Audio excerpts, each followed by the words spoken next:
Welcome back to the Third Shift Crafts podcast. I'm Lauren, and today's episode feels like the heartbeat of everything I try to do here.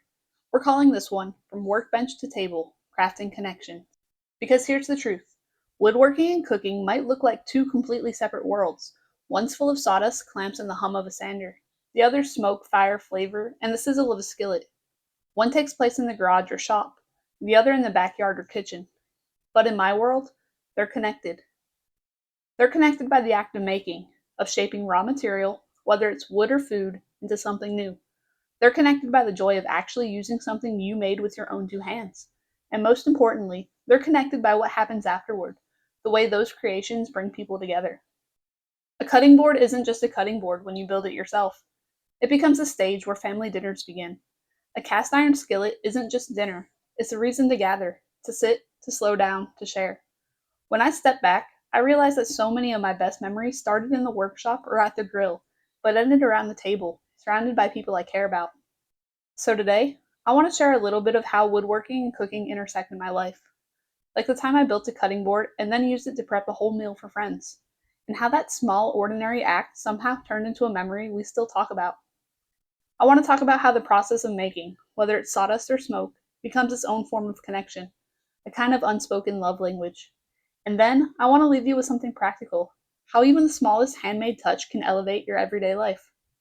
You don't need to build a whole dining table or host a giant feast. Sometimes it's the simple details, a board, a homemade spice blend, a grilled meal on a summer evening, that leave the longest lasting impression. This one's going to be a little more reflective, a little more personal, and I hope really encouraging. Because at the end of the day, making is about more than projects. It's about people. It's about the moments. It's about weaving our creativity into the way we connect with the ones we love. So if you're ready, let's dive into the idea of crafting connections, from the workbench to the table to the heart.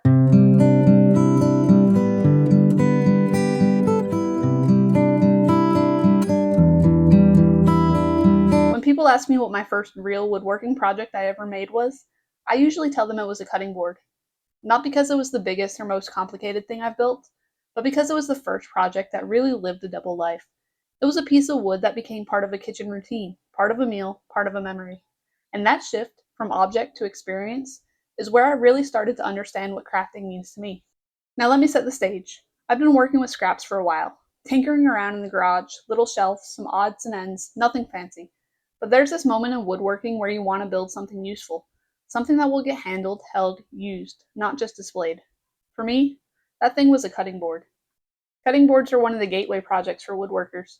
They don't require a huge investment in lumber, they can be as simple or as complex as you want, and they're incredibly satisfying because they turn into something functional right away. I remember laying out the pieces, deciding on the grain direction, and feeling like I was creating something that would have a story far beyond the garage. The board I made wasn't perfect. The edges weren't as square as they could have been. I sanded it so much that it probably took off half the thickness. I learned the hard way about tear out, uneven glue ups, and how much patience it really takes to go from rough cut to smooth, sealed surface. But when I finally rubbed in that finish, that deep, rich oil that brought the wood to life, it felt like magic. Suddenly, this collection of planks wasn't just wood, it was a thing, a tool, a companion for someone's kitchen. The funny part is, I hadn't really planned what I would do with it, but as soon as it was done, I knew. I was going to cook a meal with it. Not just use it casually, but let it be the star, the stage, the silent partner in creating food for the people I love.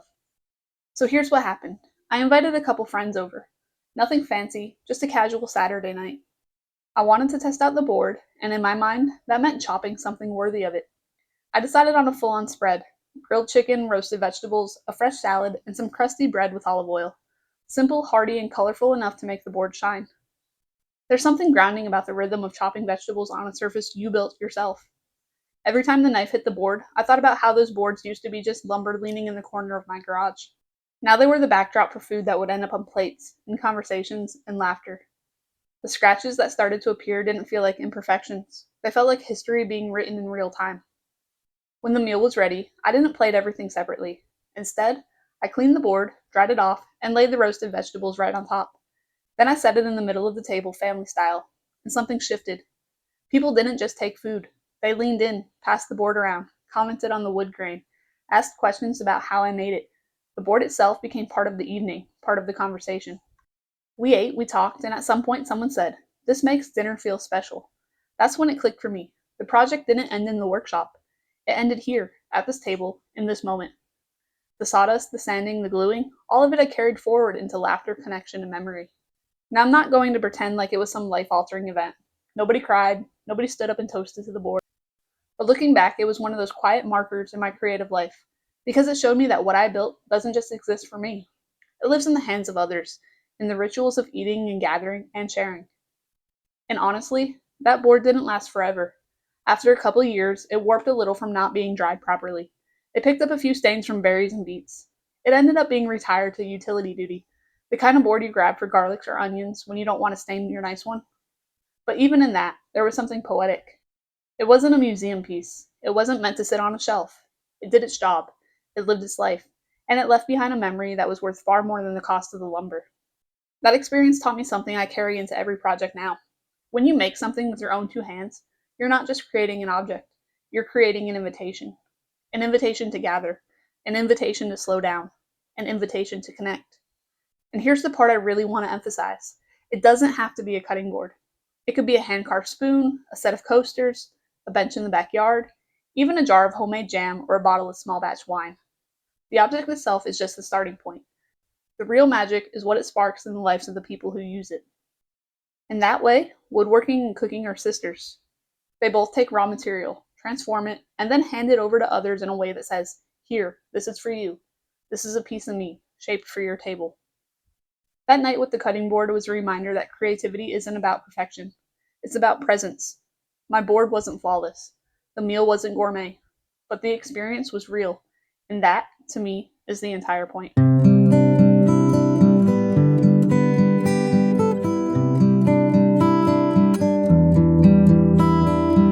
Here's the thing I've come to believe, and it's shaped just about everything I do in the shop, the kitchen, and the backyard by the grill. Making is never just about the object you create. It's about the bridge that object builds between people. Now on paper, woodworking looks solitary. You picture someone hunched over a bench, headphones on, sawdust in the air. Cooking can look that way too, one person stirring a pot while everyone else waits for dinner. But in reality, both of those crafts have a hidden dimension that you don't really notice until you're in it. The thing you're making always has an audience, even if you don't realize it yet. And that audience, whether it's your family, your neighbors, or even just your future self, is where the connection happens. Take woodworking. Sure, I could spend a Saturday afternoon building a shelf or a stool and then tuck it in the corner of my house, quietly proud of it but never really drawing attention to it. But inevitably, someone will notice. Someone will ask, "Hey, did you make that?" And suddenly, this piece of wood has sparked a conversation. It's no longer just a stool, it's a story. A story about how I spent my time, what choices I made, what mattered enough for me to put my hands and hours into it. Cooking works the same way. A meal is gone in an hour, but the memory lingers. You might not remember every spice I used, but you'll remember sitting around the table, laughing, or how the smoke smelled as it drifted across the backyard. Food disappears, but the connection it creates doesn't. What's wild is that these connections don't even have to be flashy or dramatic. Sometimes they're quiet, almost invisible in the moment. Like when I hand someone a handmade wine stopper or pour them a glass of homemade strawberry wine, the gesture says, "I thought of you. I cared enough to share this with you." And 9 times out of 10, the object becomes secondary to the feeling it carries. I think that's why the rhythm of making feels so grounding in this fast, chaotic world. We live in a time where so much of life happens on screens: text messages, Zoom calls, scrolling through feeds. And while all of that can connect us in its own way, it often feels thin. It's not tactile. It doesn't carry weight. But when you hand someone something you built or you set down a plate of food you cooked, that's a connection you can touch. It's physical. It's embodied. It slows everyone down, even if just for a moment. Let me give you a few examples. One time, I built a simple wooden wine rack. Nothing fancy, just enough to hold 3 bottles in the corner of a kitchen. Later, I brought over a bottle of my homemade blackberry wine to give to a friend. She put it straight onto that rack, front and center, and said, "Now every time I look at this, I'll think of you." And that was it. The connection was sealed. My hands had built two separate things, but together they created a small ritual in her home. Every time she reached for a bottle, she'd remember that moment. Or take grilling. I've had nights where I stood outside with neighbors passing around skewers of vegetables, laughing about how someone always sneaks a marshmallow onto the grill, just to see what happens. The skewers are steel, the food is temporary, but the connection lasts. People remember the firelight, the jokes, the warmth of that evening. Even something as simple as a handmade cutting board becomes a bridge. I gave one to a family member once, and months later, they texted me a picture of their Thanksgiving turkey being carved on it. That board had traveled from my garage to their holiday table, carrying with it not just utility, but memory. Here's what I've learned: making doesn't just connect us to others, it also connects us to ourselves. When I build or cook, I'm reminded where I came from, of my mom's woodworking hobby when I was a kid, of my grandfather's basement shop, of the first time I lit charcoal and felt like I was coaxing fire into life. These acts root me in my own story, and when I share them, that story expands. It touches other people's stories. Suddenly, it's not just my cutting board or my meal. It's part of a bigger tapestry of memories, families, and friendships. And the truth is, connection doesn't require perfection. The stool might wobble a little. The bread might come out a shade darker than planned. The wine might be a touch sweeter than I intended. But people don't gather around perfection. They gather around presence. They gather around the gesture, the effort, the thoughtfulness. I think that's why handmade objects and home cooked meals carry so much weight. They aren't about efficiency, they're about intention. Anyone can buy a cutting board at the store or grab takeout for dinner. But when you carve, glue, sand, chop, stir, season, or grill, you're embedding time and attention into that thing. And when you share it, you're really saying, here's a piece of my time, my care, my life. I want you to have this. That's the magic of connection through making. And it's not limited to family or friends either. Sometimes the most meaningful connections happen with people we barely know. Like when I've handed a neighbor a bag of extra smoked chicken or given a coworker a small wooden trivet I made from leftover scraps. The look on their face, surprise, gratitude, curiosity, that's connection. It doesn't take words, it doesn't take explanation. It just lands. There's a reason handmade gifts are treasured so much. It's not just the object itself, it's the relationship it carries. Think about it. If someone gives you a cutting board from a store, you'll appreciate it, you'll use it, but you probably won't think about the giver every time you use it. But if they made it themselves, every chop, every slice, every time you wash and dry it, you'll remember where it came from. That's the connective power of craft. And in a bigger sense, making connects us to the rhythms of life itself. When you cook with fire, you feel the elements at work: heat, smoke, air. When you work with wood, you feel the years of growth that tree carried before it became lumber. These aren't just hobbies, they're ways of being in conversation with the world around us, and then extending that conversation to the people we share it with. So when I think about woodworking and cooking, I don't see them as separate hobbies anymore. I see them as two languages of the same truth, that making is how we connect. Whether it's sanding a board or stirring a pot of stew, you're creating something that bridges the gap between yourself and others. That's why I say, the best projects, the best meals, the best bottles of wine, they don't end when you set down the tool or turn off the grill. They end at the table, in the hands of the people you share them with. And when you see their faces, hear their laughter, or feel that quiet pause as they savor a bite or run their hand across a smooth wooden surface, that's when you know the connection landed.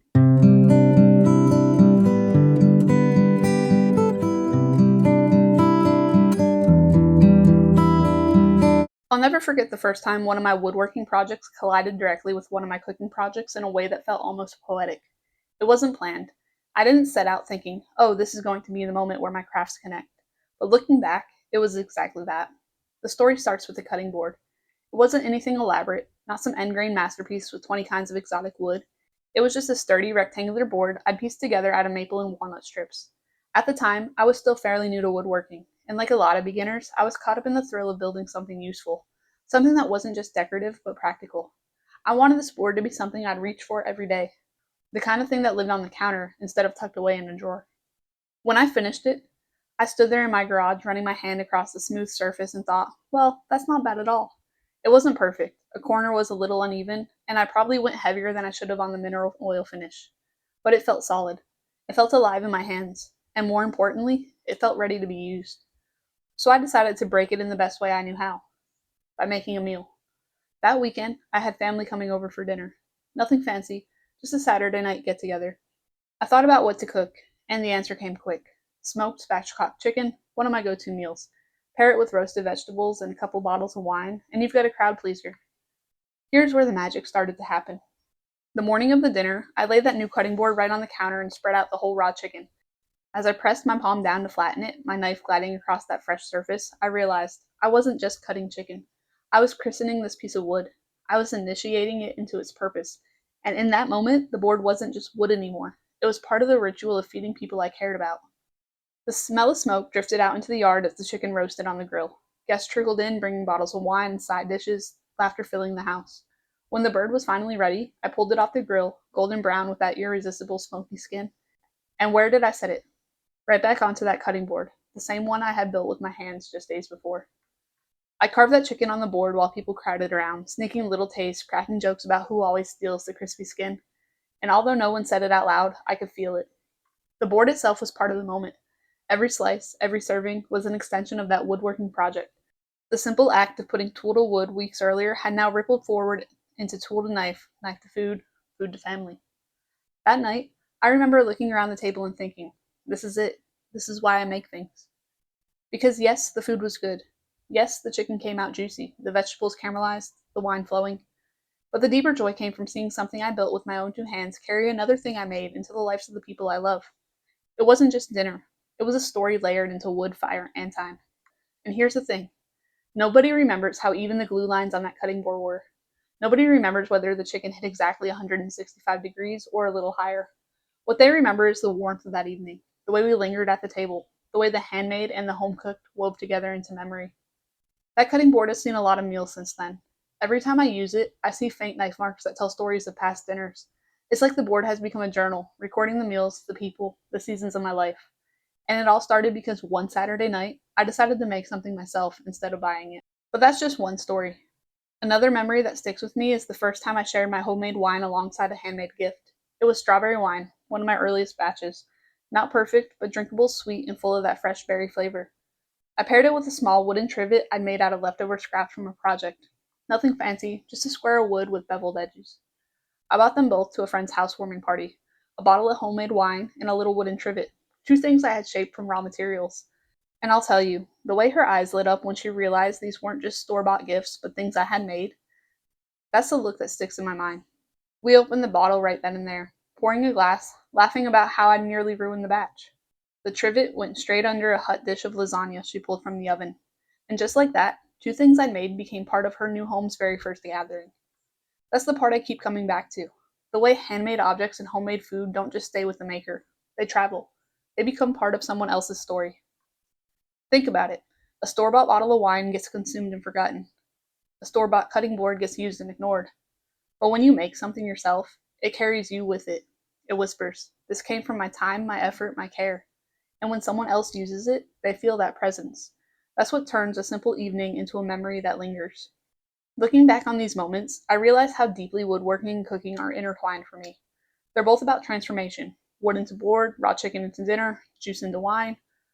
They're both about patience and attention, sanding slowly until the surface is smooth, waiting on the smoke to do its work. And they're both about sharing, because what good is a cutting board that never holds food, or a bottle of wine that never gets poured? The connection happens at the table, in the laughter, in the shared meal, in the moment someone sets down a dish on a trivet and says, this is perfect. And maybe that's the real secret. It's not the technical details of the joinery or the exact spice blend in the rub. It's the togetherness. Those details make possible. The handmade piece and the home cooked meal are just vehicles. What they deliver is connection. So every time I pick up a piece of wood or light the coals, I remind myself the end goal isn't just a finished object or a perfect plate. The end goal is a memory, a story, a thread of connection that ties me to the people around me. And if I've learned anything, it's this: the things we make will fade. Wood will scratch, meals will be eaten, wine bottles will empty, but the connections they create will last.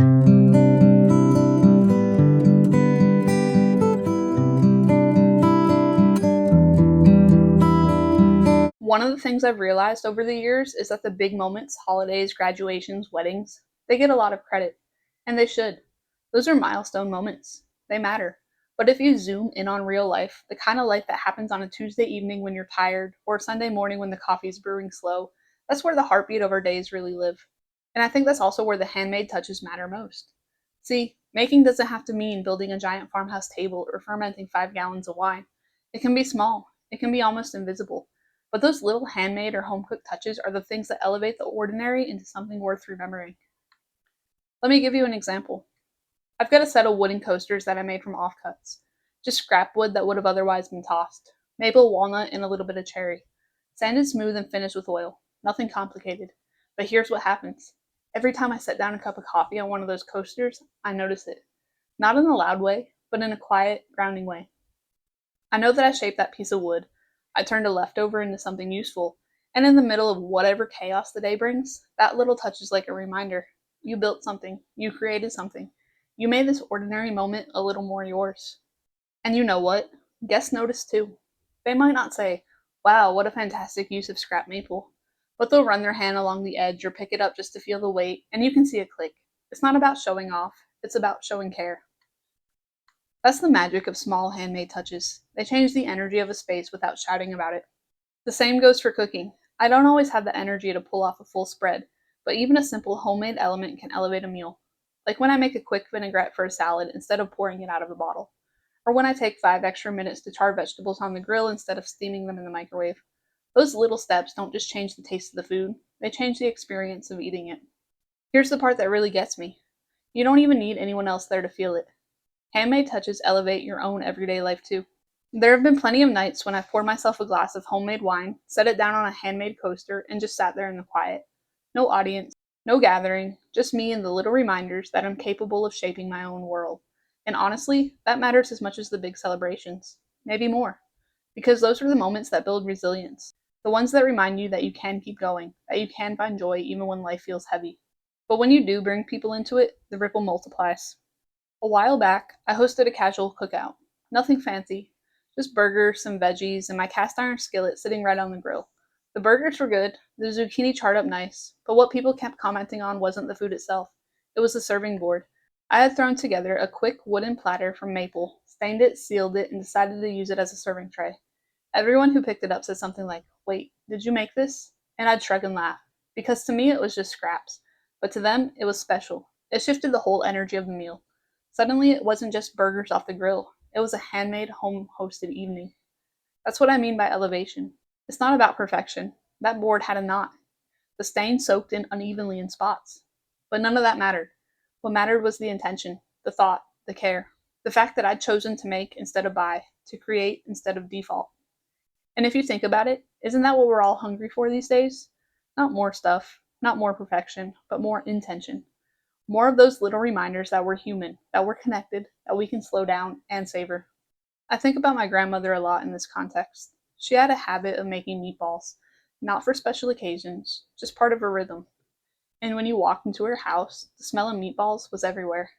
You didn't need a holiday to feel cared for. You just needed to sit down at her table with a bowl of meatballs, and suddenly the day felt better. That's everyday elevation.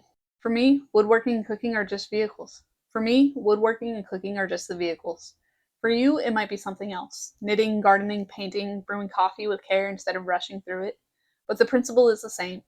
Small handmade touches add weight to our days. They remind us to live instead of just passing through. And here's the kicker: you don't have to be good at it. My first cutting board, wobbly. My first batch of strawberry wine, way too sweet.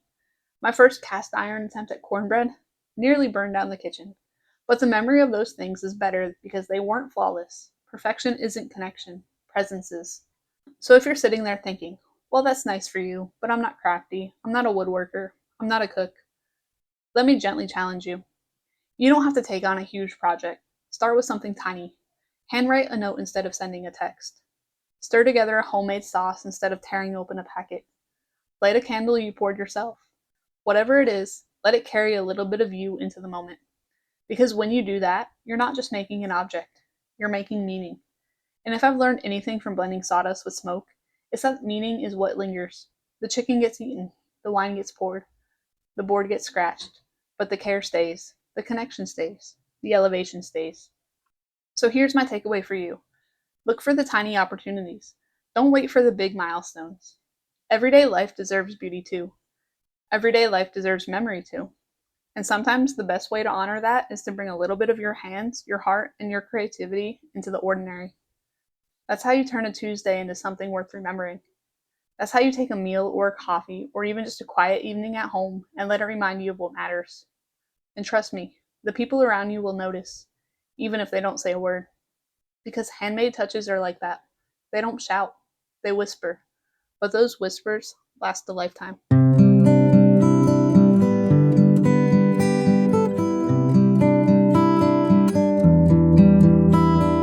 If there's one thing I hope you take away from this episode, it's this: making isn't just about the end product, it's about the ripple effect. A cutting board isn't just wood glued together and sanded smooth. It's a surface where you'll chop vegetables for dinner, where your kids might sneak slices of fruit, where your friends will gather around while you prep a meal. A simple home cooked dish isn't just food, it's fuel for conversation, laughter, and connection. The through line here is that creativity becomes community. Every handmade touch carries forward. When you build something, you're not just shaping materials, you're shaping moments. When you cook something, you're not just feeding bellies, you're feeding relationships. I think sometimes we underestimate how powerful these everyday acts of making really are. We dismiss them as hobbies or side projects, when in reality, they're anchors. They tether us to the present moment. They tether us to the people we love. They tether us to the version of ourselves that feels grounded and capable. And here's the beautiful part: you don't have to overhaul your entire life to experience this. You don't need to quit your job and build a cabin in the woods. You don't need to commit to making every single thing from scratch. You can start small, really small. Maybe it's deciding to set the table with a handmade board instead of a store-bought platter. Maybe it's grilling vegetables and serving them straight out of a skillet that's been seasoned by years of use. Maybe it's picking up a piece of scrap wood and sanding it down into something as simple as a coaster, and then noticing how much more grounded you feel when you set your morning coffee on it.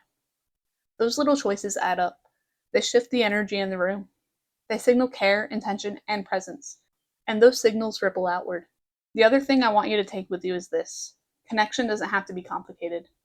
I know the world makes it seem like we need Instagram perfect gatherings or elaborate dinner parties to make memories.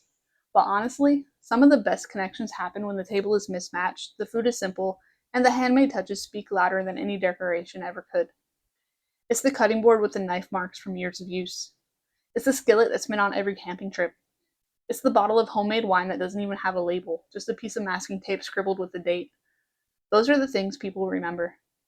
And if you're someone who often feels like you don't have enough time for creativity, let me gently remind you: the time doesn't have to be huge. Even carving out 30 minutes once a week can create a space for something meaningful. And when you choose to spend that time making, you're not just building an object.